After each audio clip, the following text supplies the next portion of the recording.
Coming up on this episode of Free Lunch. Crying, I'm depressed. I'm like just I can't seem to, shake it. And I've been blessed, by God that I don't have long moments of that. And you got to make a decision like, do I want to climb another mountain? No. Right? Yeah. Now, look, master's degree. It's a solid no for me, guys. Right now. Shamelessly, you get that from your mother. 4.0 GPA. And I'm like, wow. You see the kind of stock I come from, guys? That's how we do. I met a young man, he had a response. He would say, I'm still learning. I'm still learning. It was awesome. I'm still learning. How you doing? See, I like that, but it still has a really big chunk of ambiguity there. What up, y'all? It's your boy, Freestyle Gospel, a.k.a. The Real Free. Another episode with your boy, Free Lunch, free food for your soul. I got the one and only, and I promise you, there can only be one of these. My mama is in the building, y'all. Mother Free, y'all give it up for Mother Free. Yeah. Now, I'm going to be the only one calling her that. I'm going to let her introduce herself to y'all, how she would like to be referred. Mama, talk to the people. Introduce yourself. Hey, everybody. I can't believe I'm on Free Lunch. My name is Evelyn Vanessa Watkins. I go by Vanessa. Mm-hmm. Yes, I am this guy's mama. That's my mama, y'all. That's my mama. I create people. Yes, she makes people. She makes phenomenal people. Not to toot my own horn or anything. Well, I could tell already. Listen, she's either she really likes me or she really wants to make a really special impression on y'all listening, because she told y'all her real government first name. She gave y'all the Evelyn, all right? I thought she was just going to come out the gate with Vanessa, but she told y'all the government, but she goes by Vanessa, all right? All right. So thank you so much, Mom, for coming into the studio and chopping it up with your boy, literally. Usually when I say your boy, I'm talking about like, one of the homeboys. I'm literally her boy. So this is dope. You guys had the Flaming Night you heard on the past episode. That was Pops came through. So I definitely wanted to have Mom Duke slide through, give you guys an opportunity to meet the woman who birthed this man. So I'm so excited. Every time I have anybody come into the studio, though, I tell them always that, listen, this is a free, focused show. I simply have people come in, share perspective, or help me chew on whatever it is I'm toiling in my mind or what I'm dealing with. So to be super relaxed and chill, and that's what the audience, I think, has come to expect, is a really just chill kind of conversation. Not the kind of that, how when you're watching the news or something, or you're watching like a professional interview type platform or something, the people seem to be, not the host, but like the people who are being interviewed or something or questioned. I think there's like this anxiety or need for like the people to have like perfect, well thought out responses already, like in advance, right? They're like super, super cognizant and like aware of, needing to think about what they want to say next, right? It's super, it's like, I didn't want to create a platform or a group of audience members or fans that were expecting that from me at all. That's way too much stress. I do a lot of I do a lot of, hold on, let me think for a second, y'all.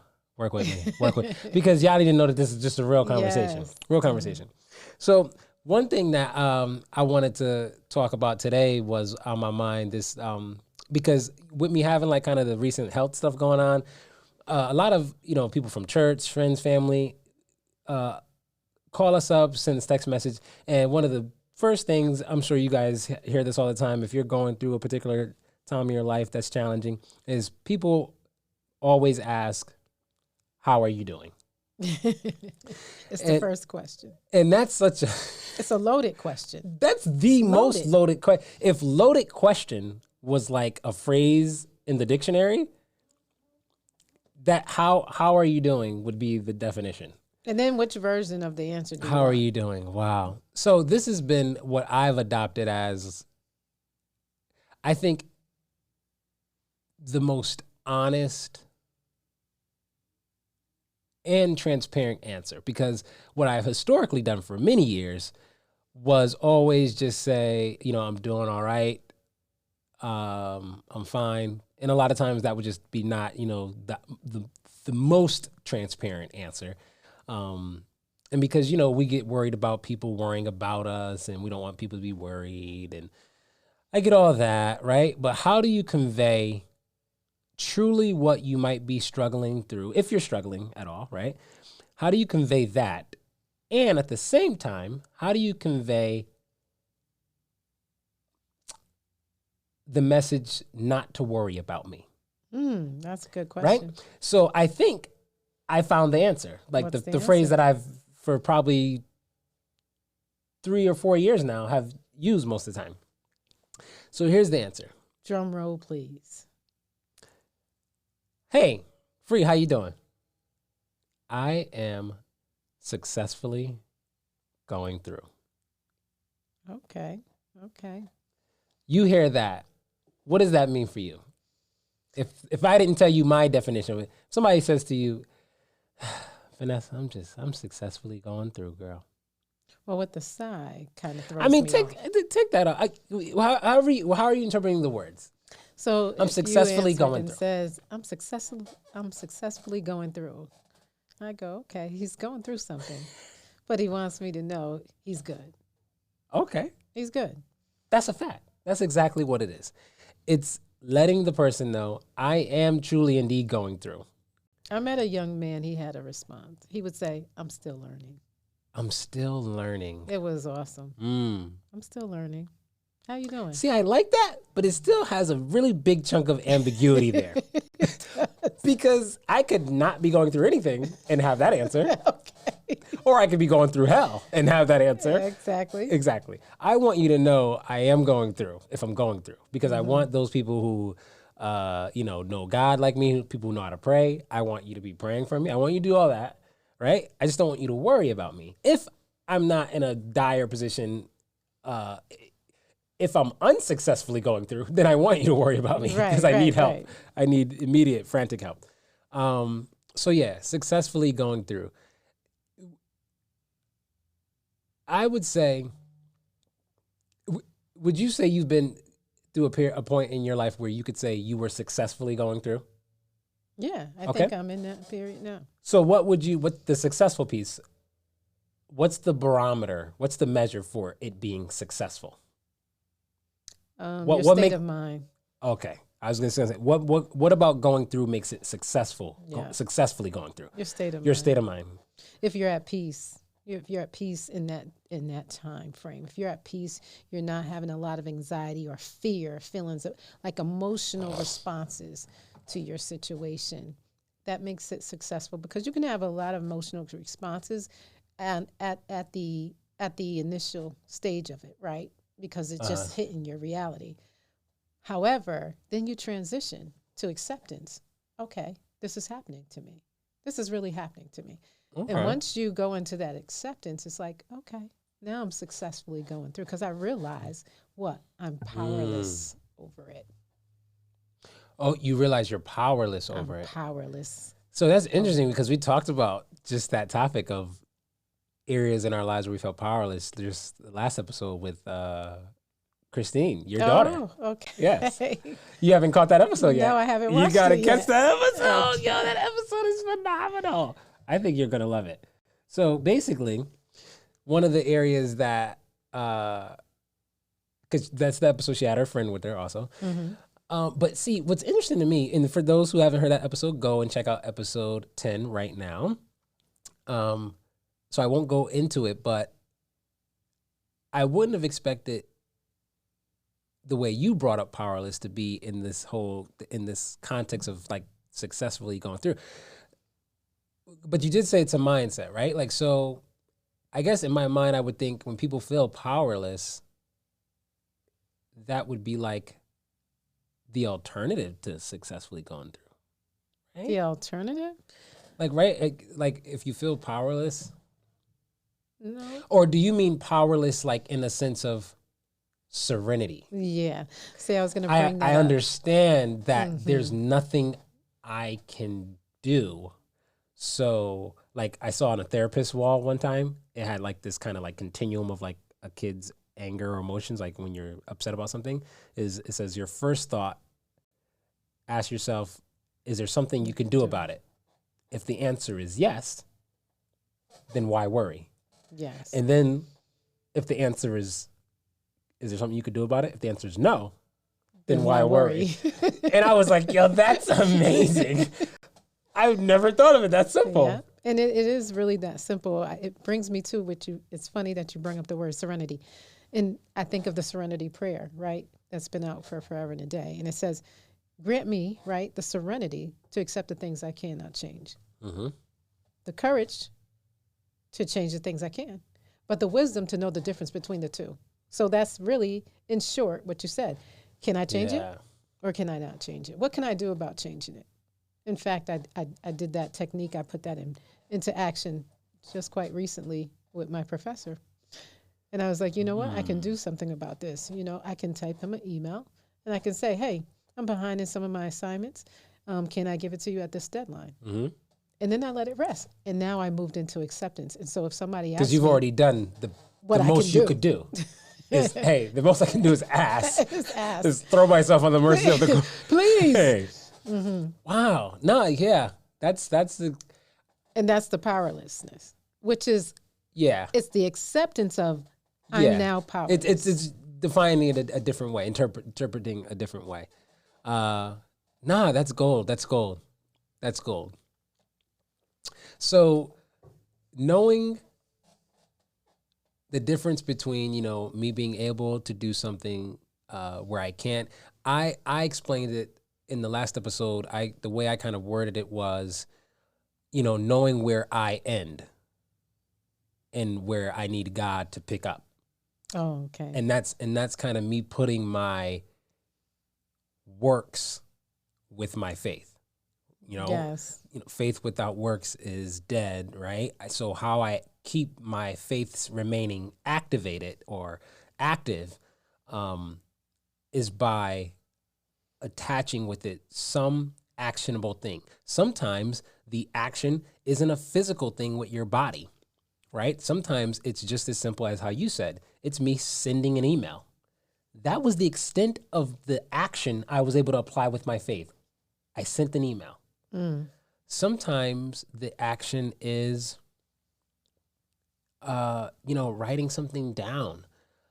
I think vision boards are a form of action for some people's faith, right? Like if you have on this vision board, right? Or no, prior to the vision board, right? Because if the vision board is the act, right? Let's say prior vision board, you just have this idea in your head of, I want to own my own home someday.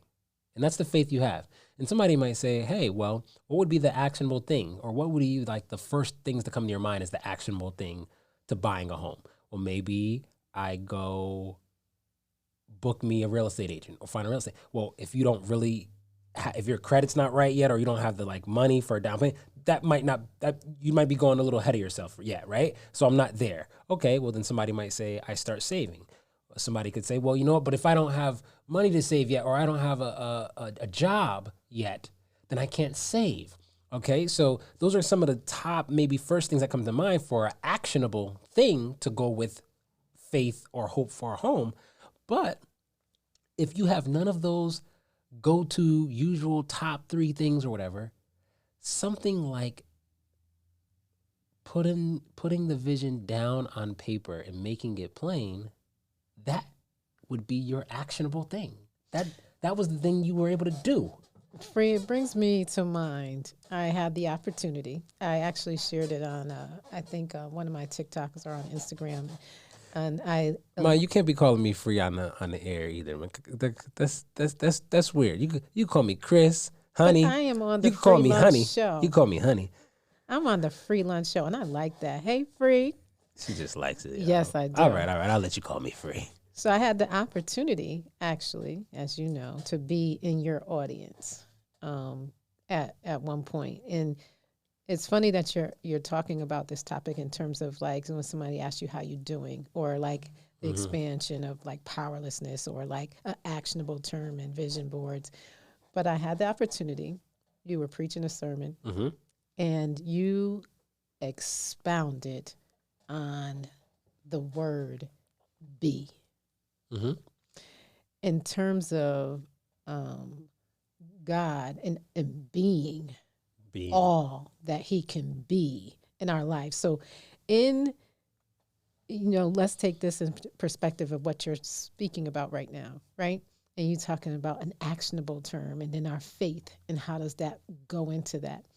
Ever since I heard that sermon that day, it stayed with me for the way that you expounded it on. And I don't know if you can share this with your podcast audience, but that was so impacting to me that it became my word for this year, be.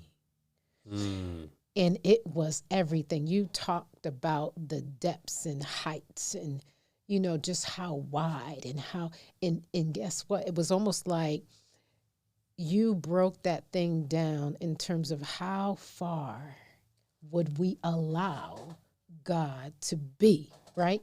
Yeah. Well, now when you talk about this actionable in this visionary and this, like, it becomes endless, right? But it also becomes tied in our faith. What does that look like? And I don't know if that kind of ties into what you're saying here, but it speaks to me in that area because I'm still exploring B. And in that B, I feel surrender every time because I don't know how big he wants to be in that situation. Yeah. Well, I think how you shared it, tying into the whole piece of, successfully going through, and where I mentioned in the last episode about coming to the end of myself. And then at that point, that's where God takes over, right? Or shows up, right? That's where he begins in a sense. I think you could say that's where, in my weakness, he is made strong, right? God is made strong. At the point where I am weak, where I have no more, where I end, that's where he becomes, right? You know what I mean? He gets to flourish there. He gets to show himself. I think I remember sharing something like, God loves entering the space where there is sickness because then he gets to experience himself as healer. I as God, he can experience himself as healer if there is no healing to be done, if there's not a place of sickness. He cannot experience himself to be waymaker if there's not a collapsed space or a place that's, blocking or a blockade or an obstruction. I don't know myself to be waymaker unless there's a way that needs to be made. So yeah, successfully going through, guys. Let's do our best to take that away, and not just say it haphazardly, but actually when you do say it, truly mean it. Because if I'm honest, I'll be transparent and share that there's some times where I'm not successfully going through. I'm literally all going through, and it's not as successful as I'd like. I'm, questioning my faith. I'm crying, I'm depressed, I'm like I can't seem to, shake it. And I've been blessed, by God that I don't have long moments of that. But then that wouldn't necessarily be successfully going through. But if you're someone who you are going through and you're tired of, being challenged with that question, and I say challenged intentionally, right? You get that question and you kind of conflicted inside of what do you say, because you don't want to incite alarm, worry, but you also don't want to be dishonest and not let someone know you are going through. That's the answer I think works. Let me ask you this, Free. Why wouldn't I hear you say about successfully going through, and there's moments where you're crying or you're you're really going through it. What's wrong with that, and why wouldn't that also be defined as successful? Like, it sounds like, why don't we define what's successful? Because to me, in that, when you're going through, successful is 1A, I'm still living. I'm still breathing. And I'm going through it. Yeah. I'm not in it. I'm going through it. And so, can we have some emotion? Got you. Hey, yo, if you're enjoying this content, if you feel like you're actually getting something from it, be sure to follow Free Lunch everywhere: Facebook, Instagram, Twitter, at Free Lunch. That's FRII Lunch. And be sure to subscribe, follow us everywhere podcast streaming is available. Apple Podcasts, Spotify, it doesn't matter. We here. It's free lunch with The Real Free. So I think that's a good question, but I think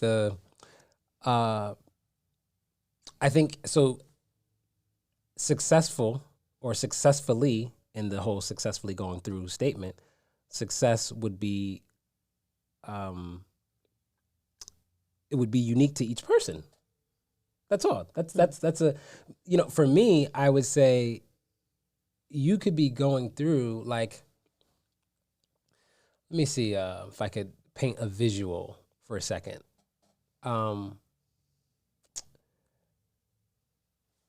Here's a fun one because I just love to dance. Anybody who knows me or my wife know we love dancing, right? You ever find yourself at a party or maybe a wedding and people do Soul Train? Yes. Right?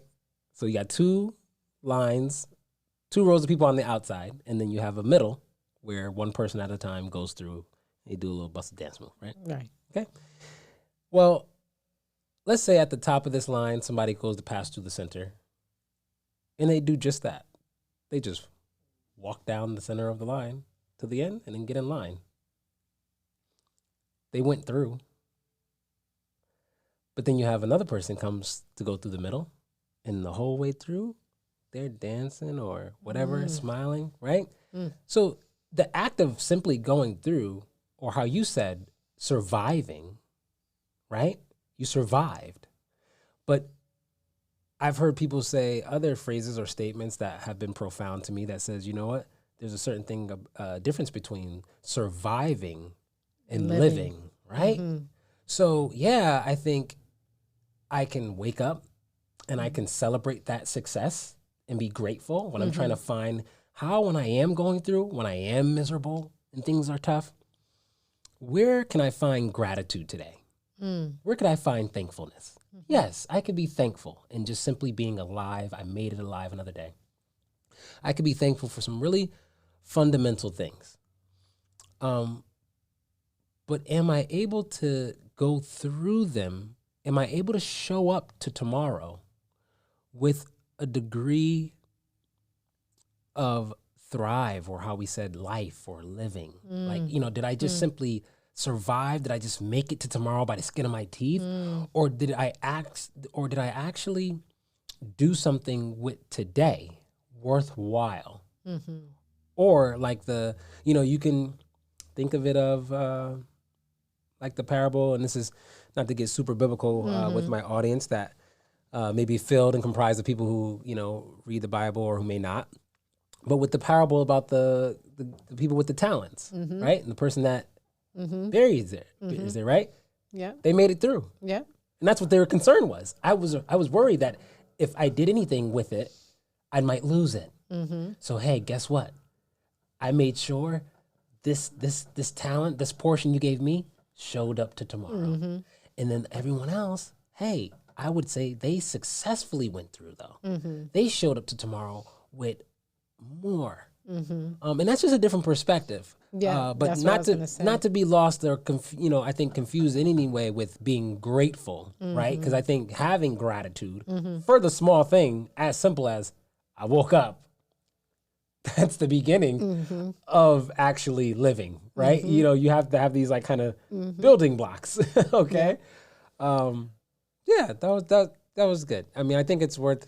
It has to be defined for each person, but I think it's also a conversation starter for anybody who might define it different. If somebody genuinely cares to know how you're doing, because we throw that phrase around too.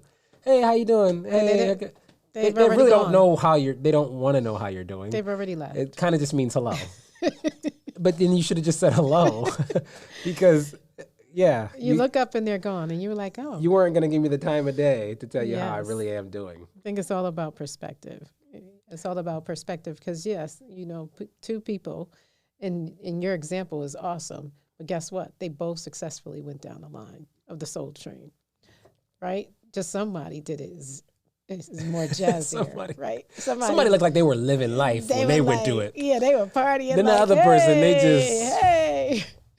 they just, and you know what?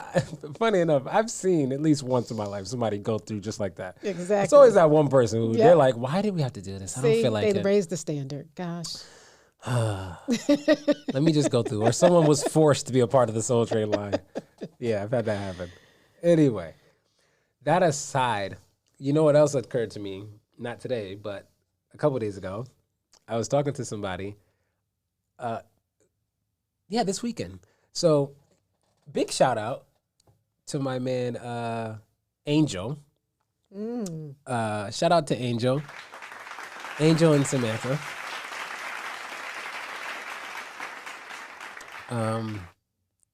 They're the new Mr. and Mrs. Vega. Oh, nice! Congratulations, Yes. Angel. Yes. So they got married this weekend. Congratulations to you all. I wasn't able to make the wedding, but I had like a brief text message exchange, and we got on the topic just really quickly, just about like just being blessed with our respective like weddings, like God just showing up and blessing, the whole, it takes so much work planning weddings and, finances and all these things, right? So I mentioned that there was so much. He ended up telling me something like, and this is not verbatim, but like something to the effect of, I have no idea like how, God just, made a way like for, his wedding and like the whole thing to come together and everything. Like it took a lot. And I was like, oh man, I promise you, you haven't even heard my wedding testimony. I promise you, I know exactly what you're talking about, bro. So that had brought me to this idea of, the time that followed my wife and I getting married was like a whirlwind. And when I think about it, I'm always like disappointed because I wanted my wife and I to get to a point, and we still might do this. Literally, you know what? We're going to do that. We're going to have an episode where we come together and really I wanted to share with people how much overwhelming testimony and miracle had to take place for that wedding to be pulled off. Now, my wedding was, just briefly, this is the, just one piece testimony I'll share is, and this, I'm bringing up this topic because I want to know, and while I share, maybe you could be thinking about this at the same time. What's like a miracle or / a testimony that you may have that, no matter present or far in your past, that most people might not know about? And just because you just hadn't got around to sharing it, like me in my case, I just hadn't gotten around to sharing this. But so our wedding was somewhere upwards of like $11,000 probably. Out of that entire amount of money, maybe $500 was from our pockets. That's awesome. And I think a message that I sent to my buddy Angel, who got married this weekend, I told him, I said, bro, all the way up until the very day of the wedding, while my wife has the hairdresser in her hotel room doing her hair, we were still wondering where we're going to get the money from to pay that lady. Wow. Whose money is due in a matter of moments when she's done with my wife's hair. And I can remember my wife texting me, worrying, while I was in the other hotel room down the hall, saying, babe, what are we going to do? This lady is in here right now. And you can imagine at this juncture, because it's wedding day, I've already seen the hand of God work the bulk of this, wedding out as far as, money, like, because you're definitely not at the venue until they're paid in full. You're definitely not showing up to wedding day without the venue lease bill paid. So I had already at this point on wedding day seen God just work time and time again and blow me away. So when I get this, worry kind of text message from my wife on wedding day, I'm just like, babe, I don't know where it's gonna come from, but trust me, it's gonna be okay. It's gonna work out. And I think moments after me, sending her that message back, I had one of one of my best men like come up to me, I think, and was like, "Hey, man, like, you know, me and the wife, we got you guys a wedding gift, but you know, we don't know if, you know, if I should wait or, you know, just give it to you now." He's like, "You know, we want to just, you know, bless you guys, you know, with some money." And it being just enough money I needed to pay the. So what I did was I said, "Hey, yo, bless you, man. Thank you so much. Can you do me a take favor? that over? Could you take this down the hall and give this to my wife?" Bro, oh my God. Goodness, talk about faith. It was it was a whirlwind. Yes. A whirlwind. Yes. And I think, you know what that brought me to, and I think when I tried to, at one point I tried to even journal and keep track of all of these like blessings as they were occurring. Cause I'm like, oh man, this is going to make an excellent testimony one day. And what ended up happening was it was so much back to back that I would just like forget or I couldn't keep up. And you know what scripture came to my mind? Which one? The one that says, prove me this day that to see if I would not pour out a blessing so much that you would not have room enough to receive it. Yes. Now, how I always have previously interpreted that is not have room enough to receive what you got for me. I promise you I'll make room, right? But then the make room part stuck with me out in this context. And it was maybe I won't have room enough to keep it all up here in my mind to even recall it. It would be so much, such an abundance that I can't even recall all the blessings and ways that which God showed up. Not have room enough to receive it. So I was like, you know what that means? I got to do a deep dive word study now.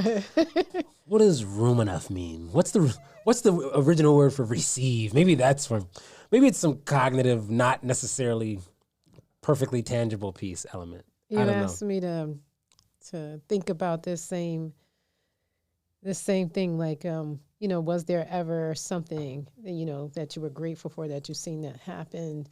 Or testimony or something that just maybe the majority of people never had a chance to hear. I mean, it's not like we get churches now where every Sunday you get to stand up and have testimony service. Right?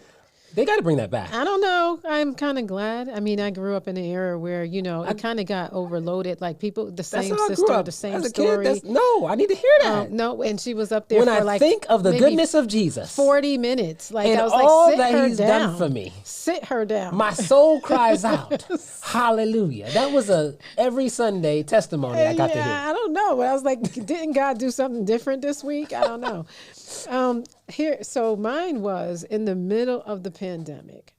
Here I am. I felt like I couldn't have picked a worse time to enroll in my master's program. That's a fact. I don't know what you were thinking. I don't either. And now and it's in the beginning, you know, and you want to give a good impression to your professors and all that, and you want to be engaged. And at the same time, you know, we're raising, we have a young son, and you know, the jobs are going remote and the schools are going distance learning. And I'm like, what was I thinking? And then, you know, that little problem, you know, in our family, you know, that perfectionist that wants to, like, you know, we can't mess up, you know? And so I'm telling you, and I did 6 classes in the middle of the pandemic. And the last class, and I remember, I mean, everything in me. So you talk about that hotel room and the hairdresser doing the hair, and like, where's that going to come through? And I'm in this one last class. I'm emailing the professors like, I don't think so. They've given outs a little bit, you know, like, guys, if you want to, excuse me, I think they were saying things like, if you want to, they didn't say drop the class because, you know, that's all about money, right? But extend, like an extension. They were saying extension, or they'd work with you, like professors were going. But I think it was out, like, it was like, you could take an ad drop, or you could take a... one of those without like a consequence or anything. Right. So, and I was like, oh my gosh. And, you know, my professors were like, but you're just at the end. We will work with you. Come on. And it was a 20-page paper due. And, it wasn't my type of paper. I'm more psychology, social. It was one of those boring classes. Yes, like it was a research paper. And I'm going, and you can't use I, and you can't use descriptive words. Oh, yeah, and yeah. I'm going, oh my gosh. And it had to be like, I think it was like 14 different sources or something. And so I have all of these papers spread out all over the floor, and I'm in the last moment because, of course, you don't plan ahead, know. Yep. And so, and my brain, I felt every cell in my brain. And the last stretch, and there's nothing better than when you submit that, like by that last deadline. Listen, straight A's, 6 classes in the middle of the pandemic, 4.0. GPA, and I'm like, wow. You see the kind of stock I come from, guys. That's how we do. Straight A's, final stretch, buzzard beater. Come on. No appropriate preparedness. Totally. We don't want to encourage that. We don't want to total lack of preparedness. Yes, do not be as disorganized as we can be. No, you know what? Even my oldest daughter, Keisha, she's got that gene, man. She's another, last minute with like an assignment or something and somehow pulls out an A or, yeah. I'm trying to do better. Well, but I'm totally finished, so there'll be no more trying for me at all when it comes to papers. Congratulations. Yes. Congratulations. Yes. Give it up. Give it up. I'll take one of those. Yes, I will. Yeah. We're in conclusion to that story, just so we don't give people I'm still in the midst of that, by the way. And so that means keep her in prayer. Yes, thank you. For all the saints that know how to pray. Okay. For all the saints. Yo, now you got me thinking about testimony service. I need to hear that testimony. When I think of the goodness of G. Oh, that sister had the same testimony every Sunday. Gosh, I said, I know God. He could do. I know he did something different. Dig a little, dig a little. I know he did something different. I know he did something different. Come on. You know what? Maybe what he did different was a secret. It wasn't none of y'all business. But I was trying to still encourage the body of God. I'm trying to. Oh my gosh. Nah, but yeah, we got to bring testimony service back. Jeez, man. I don't know. You still in school at this point. Oh gosh. You're like, oh gosh, brutal. You're just putting intentional weights on yourself. Oh my gosh. But you know what? I think, it goes smoothly into the last point I wanted to bring up is this idea of like, where do you pull your motivation from? And seeing that I'm on like now the other side of finishing school, thank God. I just finished in October, but that last leg for me was like the most difficult in the world. And for me, along the last 5 or 6 years that I've been trying to finish, just taking one class at a time, my motivation actually has changed along the way. And I think in large part, I needed it to change. It had to change out of necessity for me to continue to press through. Mm-hmm. So in the beginning, the motivation was simply, I think, to just finish something I started. Mm-hmm. And then that lasts a little bit. And then now that doesn't get me past year one. It's like, all right, this reason is getting weaker and weaker. Like, I don't gotta finish what I started if I see something better to start. You know what I mean? You start talking yourself out like this reason is kind of whack. And then my motivation, shifted a little bit towards, me wanting to be an example for my kids. Yeah. Because I got kids that are going through high school and they'll be maybe, pursuing college, and I want them to like know what it's like to like, be committed and finish and all this. And that lasted a while. And then eventually, maybe that starts to get a little weak. And I'm like, you know what, but all my kids, not even sure if they want to go to college. So, I'm sitting here trying to make a college example for no reason. Like, then that gets weak. Now I got to come up with another motivator. Like what? And the politics behind it. But the good news is that each motivator I would come up with along the way got me a little further ahead, you know? So I'm banging out another semester and another semester, you know? So it's just that I had to keep finding a stronger why than the last. And What was your final one? What was your final my why? final one for like that last most difficult leg was it's birthing something in me, pulling something out of me that most likely won't get pulled out of me through any other means. Yeah. And it felt so hard.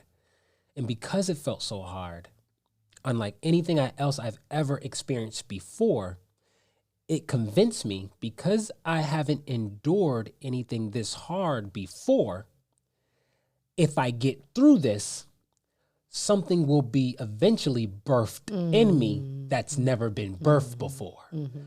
I'll see a version of me that you've never met. that I've never met. And the simple intrigue got like, You got to see it now. I gotta see this thing. I got to through meet that what- person. I got to meet that person. And I think it's just taunting me that, you know, if I don't finish being this close, I'll always be pondering and questions, like going, was what that if I guy? just had finished? No. Ah, I heard on your podcast with your dad, you know, you talked about, because, you know, when we were coming up, you know, you get your high school diploma, then you got to go on to college, you get your bachelor's degree, and then you go on and get your master's. It was always this climb, right? And it was always with the aim of getting a better job, right? Which we know now is a farce. But not to knock any young people that want to go to college. that's right, go to school. Yes. But at the time, so I remember having that struggle in my bachelor's degree. And my Oh yeah, that's another like interesting factor. She's finishing school, but she's going for the master's, guys. Yeah. and my best friend told me, and she reframed it for me. Bachelor's degree was like the level of, so you get out of high school, you know, with all the playing around, and you only got through high school because your parents was like pushing you, and you got to go because it was mandatory. You know, you got to go. But then when you get into your bachelor's degree, and I know people fumble because a lot of times you don't even know what you want to do, what you want to be. But she reframed it and was like, that's about discipline. Your bachelor's degree is about discipline. Oh yeah. And so I was like, yeah, so then what's the master's? And everybody I knew at the time while I was in I my wanna hear bachelor's this one. degree. What's the master's Oh, about? watch. Everybody I knew at the time that was in their master's degree while I was in my bachelor's, they looked tore up, like stressed out. Really? Oh my God. They looked stressed out and they were like, oh God. And I would see social media posts like, and I was like, I'm not doing that. I'm not doing that. And it was always like people in a bunch of different things. And so the master's degree was mastering the juggle to me of life. It was, how well do you master various things at one time? Because trust me, everybody that I know that was in their master's degree was working full-time jobs. They had families, you know, they were, and you weren't experiencing that juggle at the bachelor's point. When you got to your bachelor's. it's just a little different, but it's accomplishable. You can see it. And it didn't look like that because there's so many going through bachelor's degree. But when you find somebody that was in their master's degree at the time, it was like, wow, you know, and you got to make a decision like, do I want to climb another mountain? No, right? Yeah. Now, look, master's it's degree. a solid no for me, guys. Right now. Shamelessly, you get that from your mother. And so now at the master's degree, it feels just like the bachelor's, right? And so you got all these PhDs coming out, and I'm there now. I'm going, yeah, no, that's not happening. Right? Now I'm watching the PhDs on a third mountain. No. Negative. Yeah. I meant to share this because the episode that we have being released soon, before this one even officially airs, is an episode I did with our cousin Sean, the comedian. Oh, right? Wow. I got to say. And I meant to mention this on the episode with him. I don't think I did. Maybe I might have mentioned it to him off air, but not on the episode. But what many people don't know is probably within like the last 2 or 3 years, even I'll even say maybe of my degree, and really heavily, probably more so this last year before I finished. A really big resource that got me through and really encouraged me all hours of the night was Sean's dad, Uncle Stephen. Mm-hmm. And I've always, like, every now and then just, send him a text, to check on him, just to touch in, and say, hey, what's up? And I don't even know, like, what made me reach out to, like, him in this way regarding school. Maybe because I know that, he's gone through, school, and both his boys, got their degrees before, I finished and got mine. And so this one particular night, I'm like up late trying to cram some paper again early this year. And I got the text message. I want to, because I didn't want to misquote him, right? So what time is this? Because iPhones, you could see what time you send something, right? So it's 4:51 in the morning. And I just, like, on a whim, I'm like, hey, Unc, you awake by any chance? Sorry to bother you if you're asleep, right? And he, like, right away, he's like, what's up? And I'm like, yes. So I'm, like, going through this whole, like, really emotional, tough thing, like, with school. And I'm just talking about how, like, it's really kicking my butt, this degree on this last leg. So this is what he says to me, and it's really just, this encouraged me. And a big shout out to Uncle Stephen. I hope maybe you're hearing this, maybe you're not. I think I've mentioned to him on, text already, though, how much I appreciate him. But shout out again. But this is what he says to me, guys. I want you to listen to this. He says, success is a self-judgmental thing. Completing something tells the mind what you can accomplish, not what or who you are. Now, society does not take you seriously without pieces of paper, but that doesn't mean you can't or won't work just as hard or not harder than the next person or than the next one. And so I replied back to him. I said, that part right there.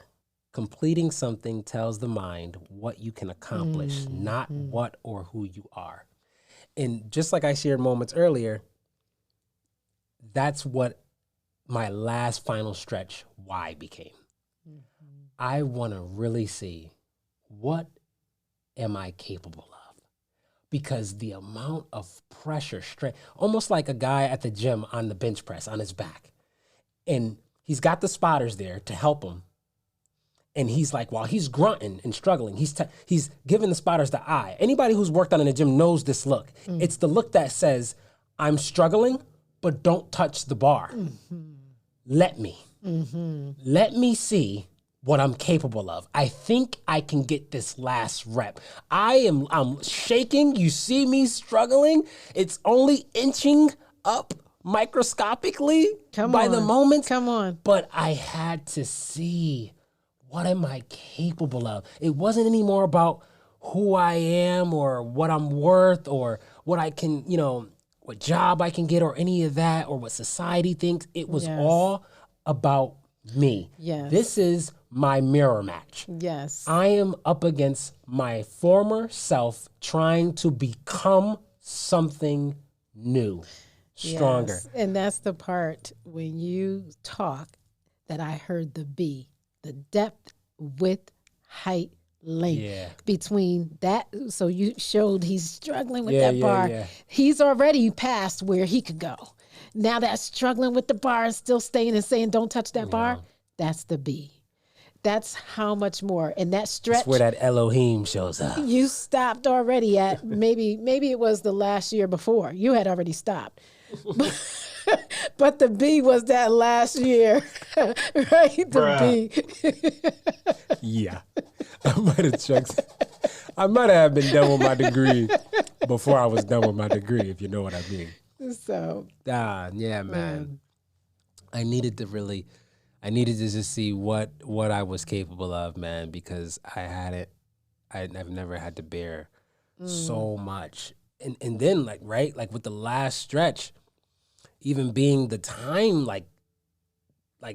it couldn't be any worse timing, right? Like when I'm at the last stretch of my college degree, where it's the most work, I gotta have the most research paper, I gotta come up with this thesis. I remember just for my thesis statement, the sentence, your thesis sentence has to get approved by the professor first. Oh, God. And the rough draft, I remember it's like week 2. No, it's week 3. And by week 3, and because I was taking accelerated courses, guys, so these were like 8-week courses. So by week 3, your first rough draft is already due. Yes.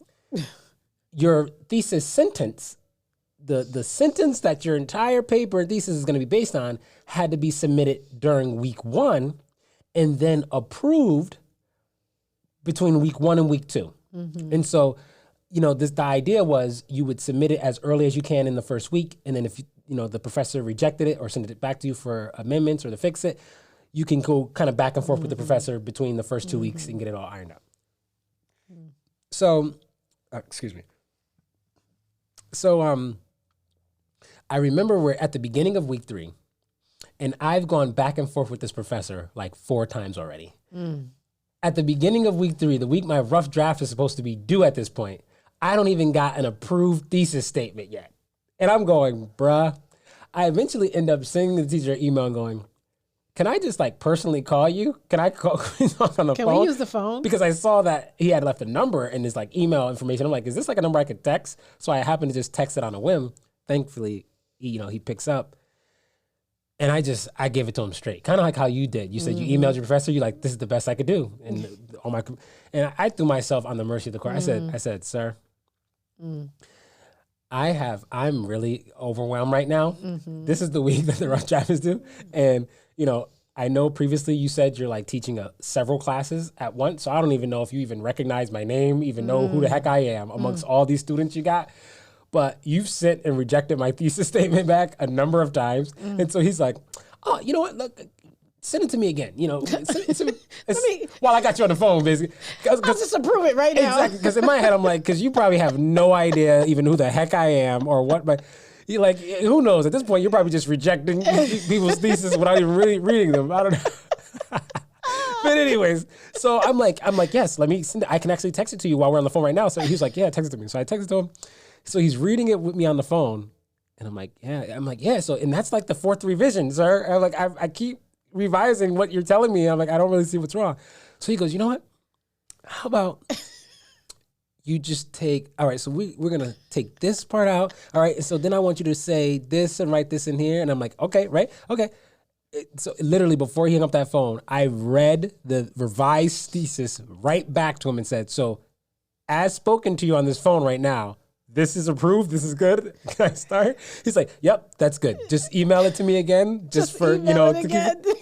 And I'm like, if I freaking email this new thesis that you've helped me come up with and you deny, yeah. But it turned out to be great. He's an awesome professor, really helpful. Oh, wow. But yeah, awesome. Thank God for making it through.